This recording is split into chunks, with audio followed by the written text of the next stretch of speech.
Hello everyone, my name is Kelsey Connect and I'll be presenting on the topic of the use of negative pressure wound therapy with installation and reticulated open cell foam for the management of chronic wounds. In review, a chronic wound is any wound that does not repair itself in a timely and orderly manner. Any unviable tissue obscuring the wound bed may impede healing and increase risk for infection. To treat this, sharp debridement is usually used, but in some cases, including medical instability or pain, it cannot be performed.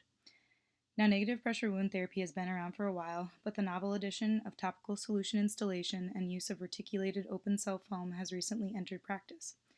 Installation describes the administration of a topical solution over the wound bed.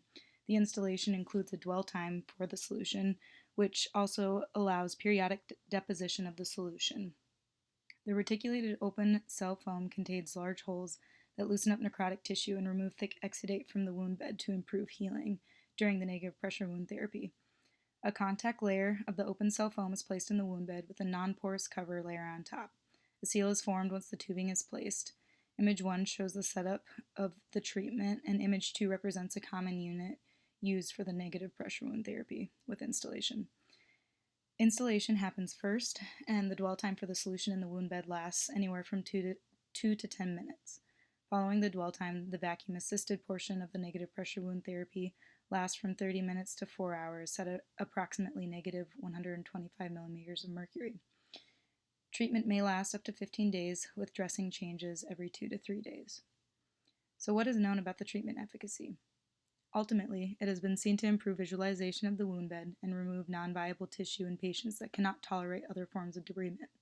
You can see 2 examples from the literature of improved wound healing depicted in images 3 and 4. Unfortunately, most studies performed have been retrospective and non-comparative. As of June 2020, one of the first comparative studies was published, demonstrating superior outcomes compared to advanced wound dressings. These outcomes included reduced need for surgical debridement and lower instances of wound complications. There is still limited evidence on treatment parameters and the best topical solutions to use for the installation. Overall, comparative studies with larger sample sizes are needed to enhance the supportive evidence for this addition to typical negative pressure wound therapy.